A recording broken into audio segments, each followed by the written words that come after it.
Good morning, everyone. Happy New Year.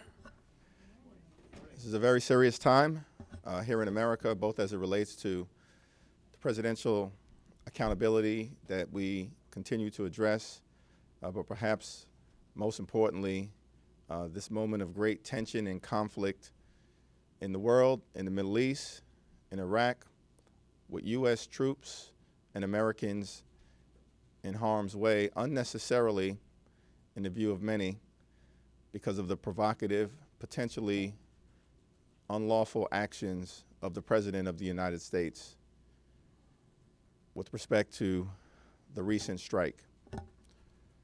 At our meeting today, we had a very robust discussion as it relates to the moment that we are in, the situation that we confront in the Middle East.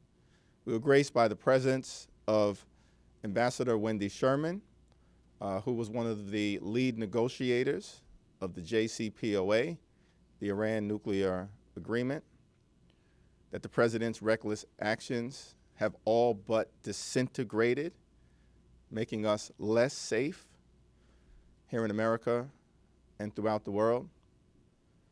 And we also heard from Deputy Director Haynes as it relates, is that right? Yeah.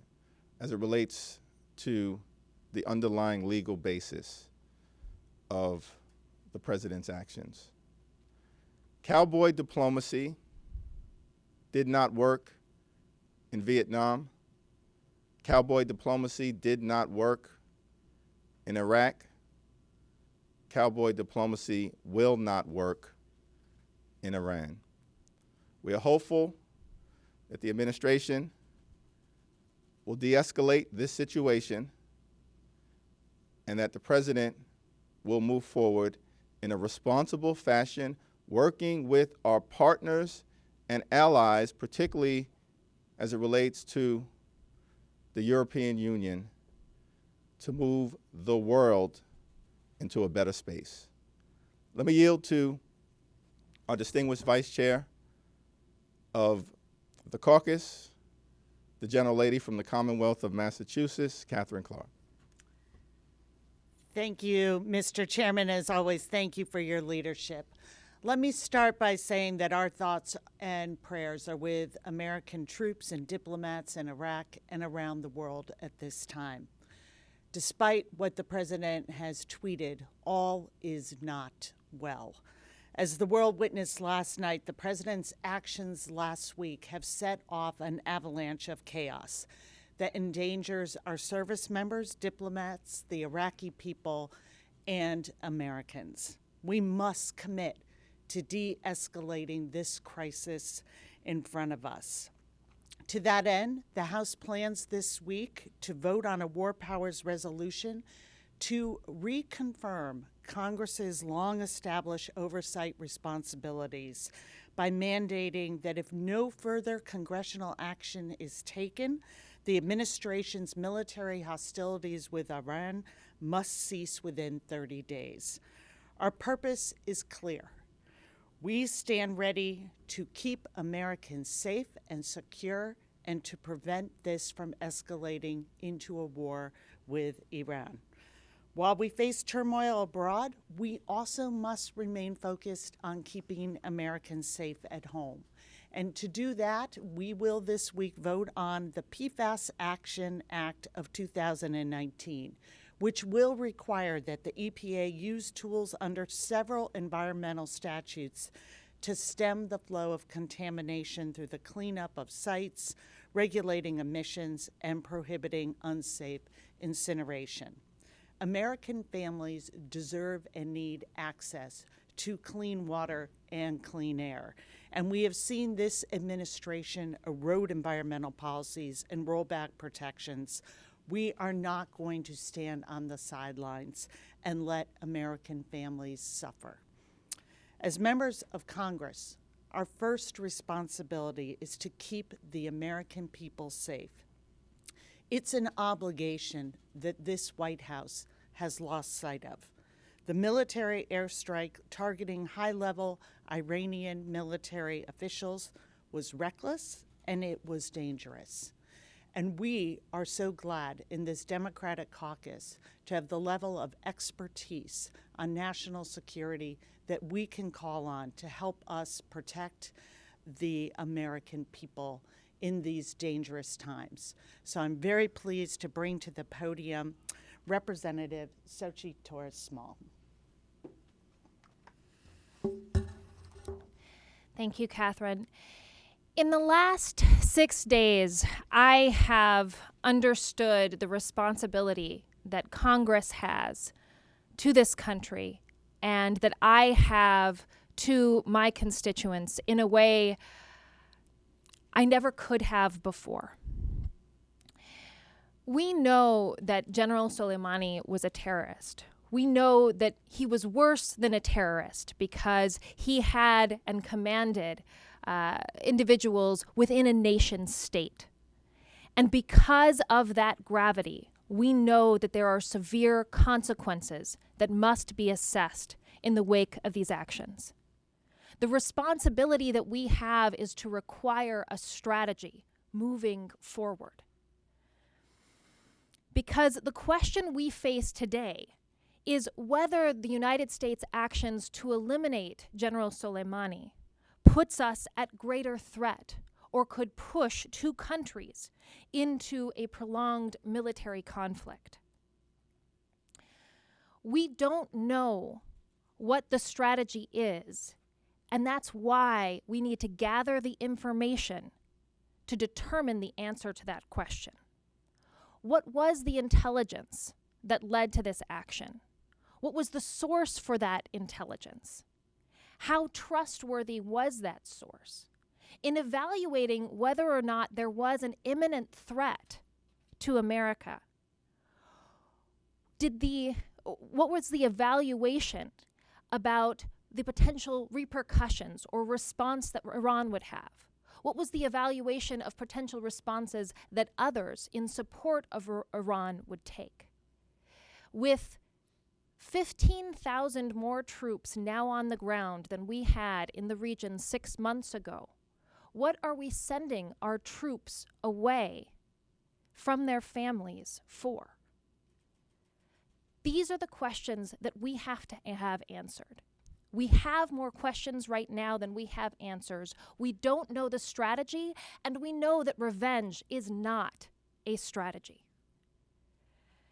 That is why we have to assess what are the consequences that we face in the future. Because with 3,000 troops deployed just in the last few days, with the strikes experienced last night, we know that the consequences are real. And that is why it is necessary for the administration to supply answers to these questions and to coordinate with Congress moving forward. Our responsibilities are great, and we must bear those responsibilities together. With that, I will bring my colleague Andy Kim, Representative New Jersey, as well to speak on this issue. Thank you for that. A couple things I just want to start with here today. It really just kind of dawned on me overnight, just the severity of what had happened in terms of just having our armed servicemen and women, our diplomats, in harm's way. We have to just kind of take a step back here and recognize that they came under direct attack from missiles launched from Iran. That is a very dangerous place to be. Since the very beginning of this crisis, I really have tried to focus in on those Americans that are in harm's way right now. We definitely need to get the answers that my colleague just talked about. We definitely need to think through next steps and the war powers and the legality of it all. But it is just so critically important that we do everything we can to be able to make sure that Americans in harm's way are safe and that we work together. If ever there's an area where we can all work together right now, that is a place for it. Beyond where we're at right now and the imminent sort of next steps that might arise, what we do know is that there's been lasting damage to our core priorities in the Middle East. the damage that has been done to our fight against ISIS, the damage that has been done to our relationship with Iraq, and we know what is at stake right now in terms of those next steps. Also, the damage that has been done in terms of basically taking off the table any chance for a diplomatic solution to rein in Iran's nuclear ambitions. These are the things that are also on my mind, and we should be thinking through. It can't just be about this crisis in a vacuum. This is something that is being weighed alongside all the different other priorities that we have, and this administration certainly has a lot to answer for in terms of why they took these the decisions that they have, and why they were willing to put at risk such core priorities to us, like fighting ISIS and keeping Americans safe. With that, I'm going to turn it over to my colleague, Jason Crow. Thank you, Andy and Xochitl, and Chairman Jeffries and Vice Chair Clark for your leadership on this issue. There is no doubt that General Soleimani was a bad man. You know, I know that well from personal experience. I know what it's like to load wounded American soldiers into the back of trucks in Baghdad in the summer of 2003 that were wounded during IED attacks. Many of those IED attacks orchestrated and trained and equipped by General Soleimani and his forces. But I also know that a shoot first and ask questions later approach rarely turns out well. And I also know that when politicians talk tough in this town, it's young men and women, 18, 19, 20-year-old women from my community, from their communities that have to pick up rifles, put on uniforms, and go to do the work to back up that tough talk. So the question is not whether General Soleimani was a dangerous person. The question facing us here today is whether or not the administration has a plan in place to deal with the consequences of the actions that they took last week. What I see is a series of actions that have jeopardized our standing in Iraq in the presence of U.S. soldiers in that region, that have undermined our credibility with our NATO allies, and increased the risk to U.S. soldiers and troops in the region. There's a reason why, as we sit here right now, there are 7,000 additional troops rushing to reinforce our embassies and our facilities in that region, our rapid reaction forces. It's because the threat has increased. There are missiles raining down on our bases in the last 24 hours. All of this is the consequence of the actions last week. So the question facing us now is, what is the plan and how do we go forward? The time is always right for the U.S. Congress, the representatives of the people, to have a serious discussion with the American people and the administration about what is right and how do we commit young men and women into harm's way around the world. That is why I was proud to join almost 40 of my colleagues this morning to send a letter to President Trump and Secretaries Esper and Pompeo outlining our concerns and what questions that we need to have answered, not just today during the classified briefing, but going forward as we embark on a discussion about what we do to secure this country. So I'm honored to be joining with my colleagues to have that discussion, and we look forward to your questions. Let me just say, we're so thankful for the class of 2018 and all of the life experience, the patriotic experience that they have brought to bear over the last year to the United States Congress, to the people that they're privileged to represent. And Xochitl and Andy and Jason lead the Caucus National Security Task Force. And it's times like this that we lean on their expertise and that the American people will benefit from their expertise. Questions? Second row.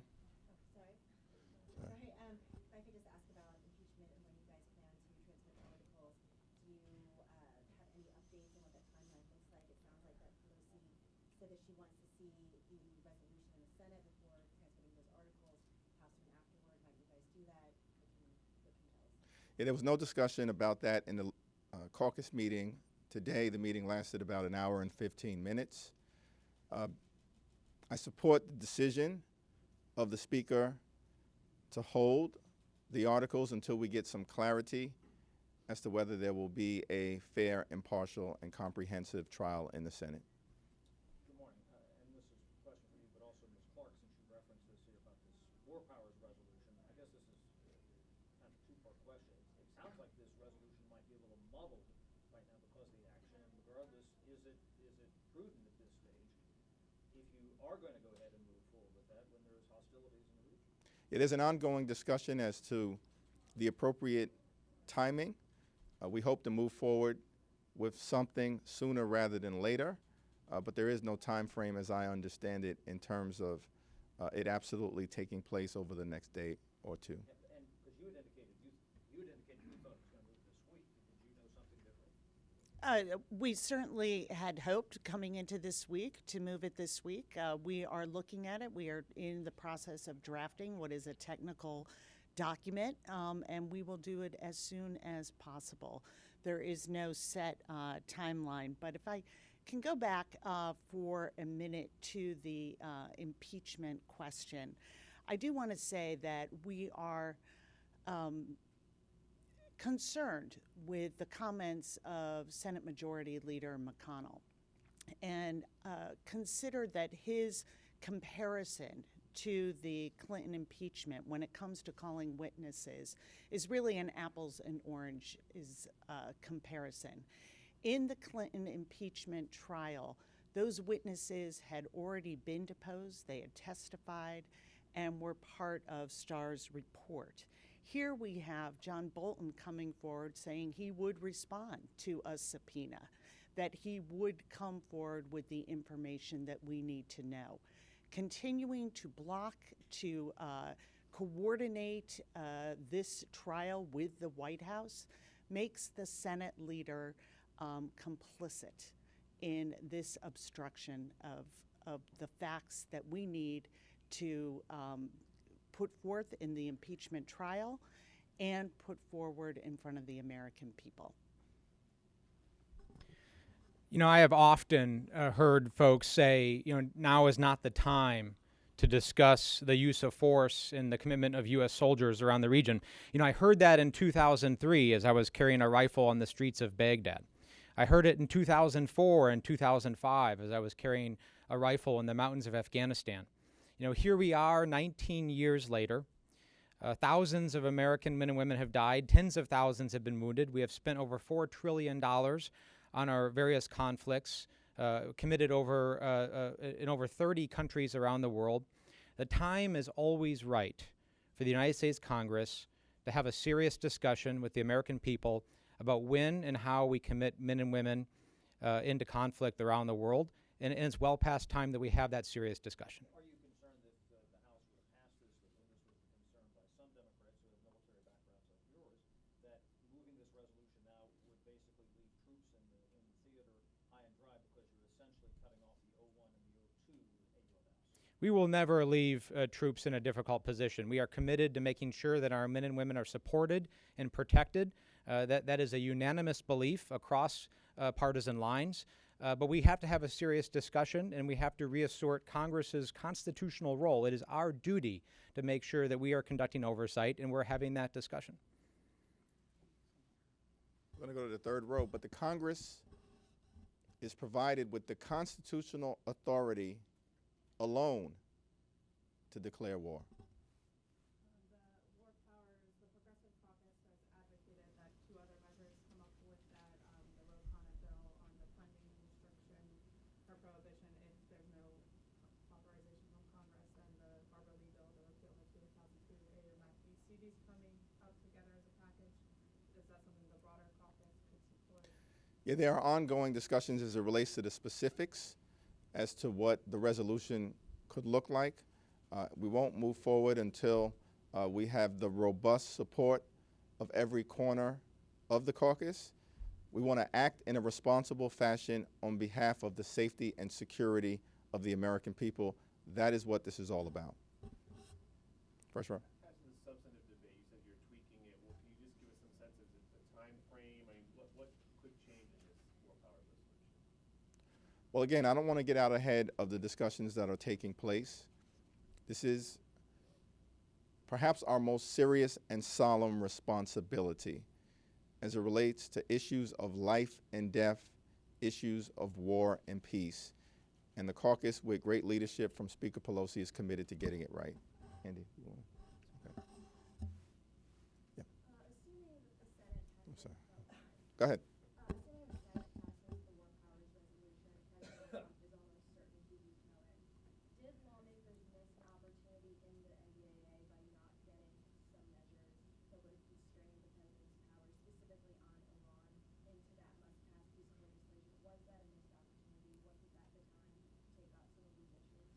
It was not a missed opportunity, but the facts that are before us at the moment are facts that we'll need to respond to, triggered by the president's actions that many view as irresponsible.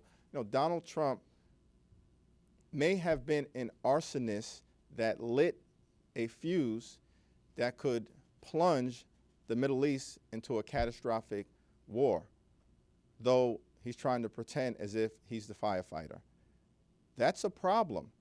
And we need the administration, hopefully later on today, to begin to present to us a forward-looking vision, first and foremost, to keep Americans safe and out of harm's way, but to do so, as both Andy and Jason have talked about, in a responsible fashion moving forward.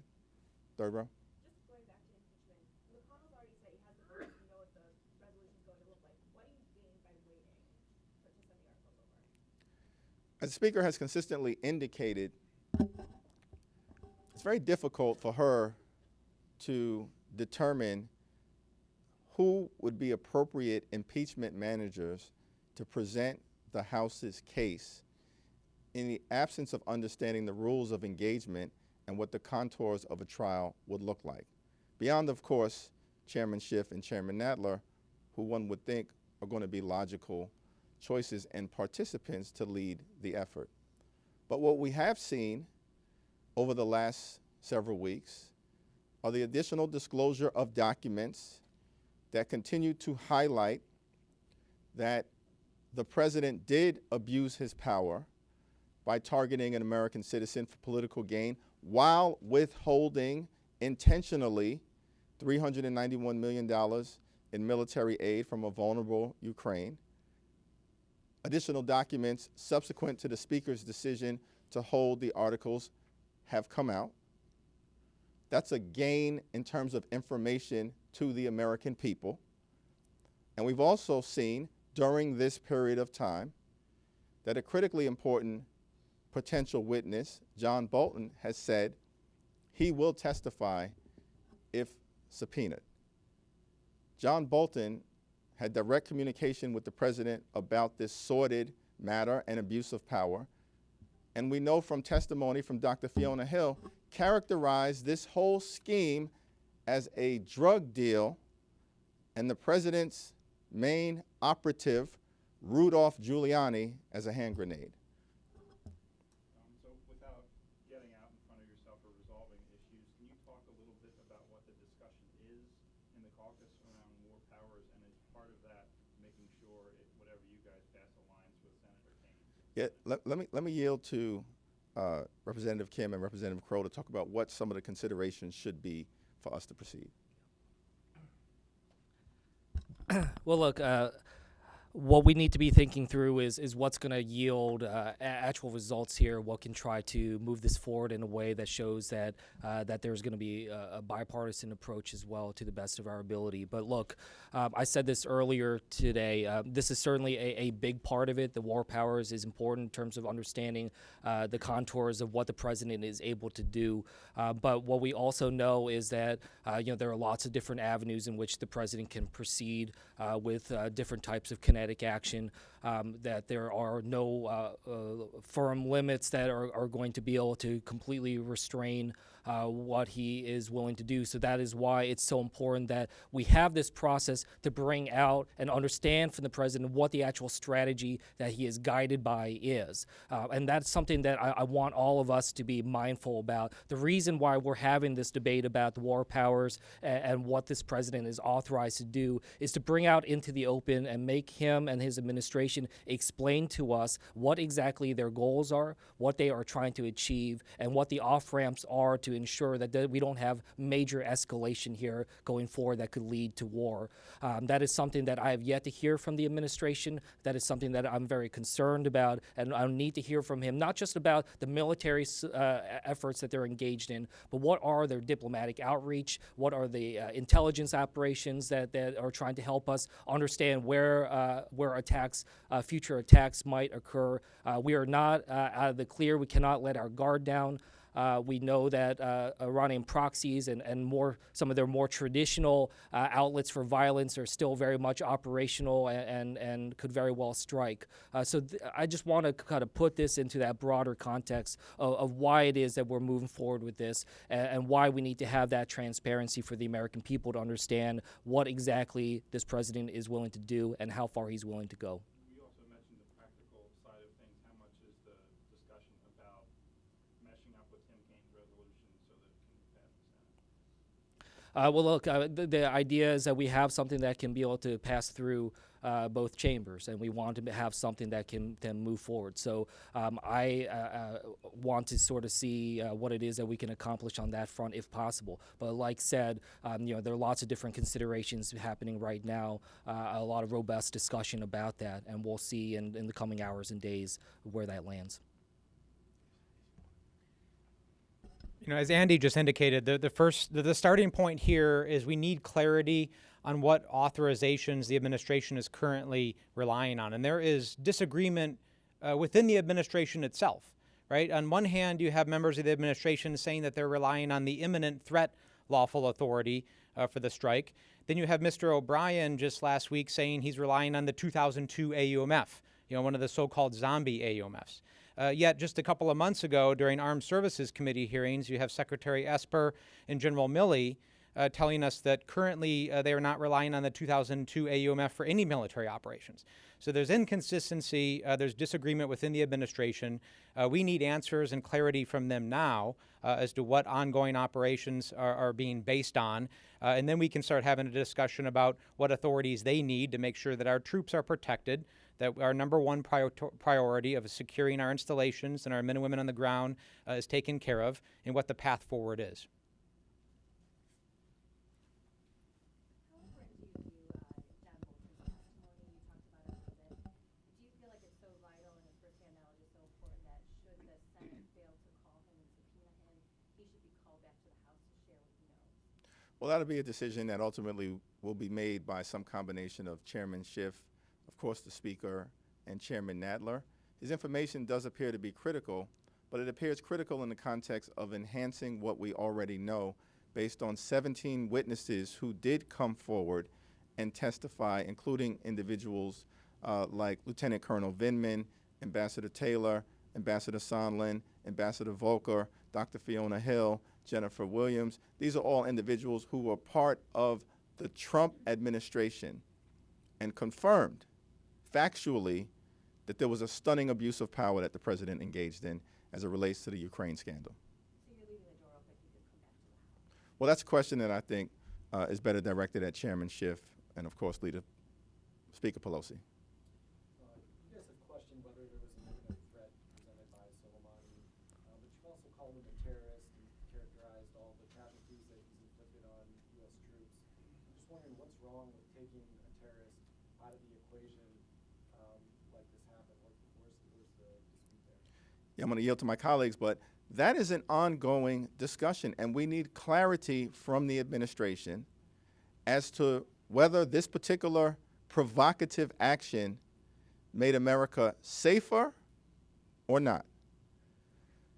President George W. Bush and his administration made the decision affirmatively not to take out General Soleimani. President Barack Obama and his administration, which of course struck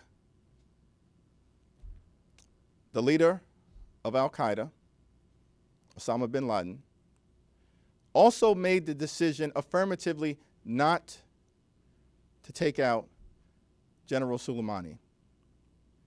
Israel, that has the capacity to strike, someone like Soleimani, led by Benjamin Netanyahu, consistently made the decision not to take out General Soleimani.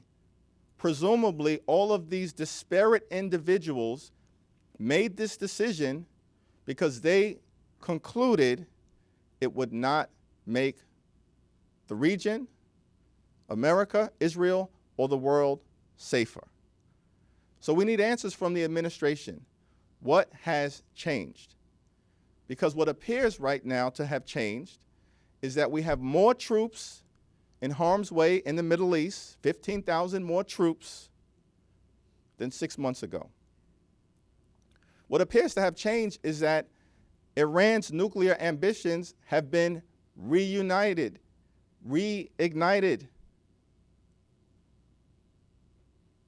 They have indicated they will now not be constrained by the nuclear agreement. What appears to have changed is that the effort to crush ISIS is in shambles, and the presence of American troops in Iraq is in doubt. What also has changed is that Israel is not safer as a result of these actions. They're potentially being threatened by Hezbollah and Iran's proxies in Lebanon. And so we need answers from this administration. Just to add on this, come from the work that I did before, when I hear that there's an imminent threat, that is a very particular and precise term. And when I worked in Afghanistan and there were imminent threats of attacks against Americans, the type of work that we would try to do would be to go after the operators, to go after the weapons depot or the truck that was going to deliver the attack. What I'm left confused by is if there was an imminent threat, certainly taking out Qasem Soleimani is one part of that. But where's the rest of the equation here? Where was the attack against the warehouse depot, the housing the weapons, or the operators or the targeted cell of Kata'ib Hezbollah or whatever group was going to carry it out? So I don't actually understand if that threat has been neutralized or not, if that in fact was the case at all. So I'm left with a lot of just very concerned feelings right now about that. And the fact that I haven't, almost a week after this has started, still left with this kind of question is on top of it. The second thing I just want to say is that the decision of whether or not to strike a high-value target or a terrorist or some other actor is not necessarily one solely based off of are they a dangerous and bad person who has done terrible things. It is the fundamental question that we would encounter in the Situation Room is, are Americans going to be safer or not based on this decision and this action? That includes both the near term in terms of disrupting immediate threats, but it has to deal with sort of the broader implications. Are we safer if our counter-ISIS war comes to an end? Are we safer if Iran will now press on the gas to be able to achieve nuclear weapons? Are we safer if this gives Shia militia groups greater a reason to be able to target our forces and our diplomats in Iraq and the region? So it is not simply a question about how bad Qasem Soleimani was. He was obviously a terrible and dangerous person. I often called him the most dangerous person in the Middle East. But it has to be a broader question about, are Americans safer now? Yeah, just to reiterate my colleague's comments, we have threats coming from many people in many places all throughout the world. I mean, you look at our sanctions list and our specially designated nationals list, it has thousands of names on it. And there's a reason why we don't send missiles to try to kill all of those people. It's because we are strong, not just because we have a strong and big military. It's because we're smart in how we use it, and we leverage all of our tools, including economic sanctions, diplomacy, and the strength of our allies and our partners throughout the world to contain those threats. So that is the question, is not whether or not there are lots of bad people out there who want to do us harm. That is well established. The question is whether or not in this particular instance, killing General Soleimani was in our national interests and it made us safer and it fed into a larger national strategy, a strategy that has not been described or articulated to this Congress or the American people yet. Last question. Very quickly, given the urgency of the situation in the Middle East, do you need to do war powers before you send the troops to Arctic? One issue doesn't have to do with the other, and they haven't been joined in terms of any of the discussions that we've had. Thank you.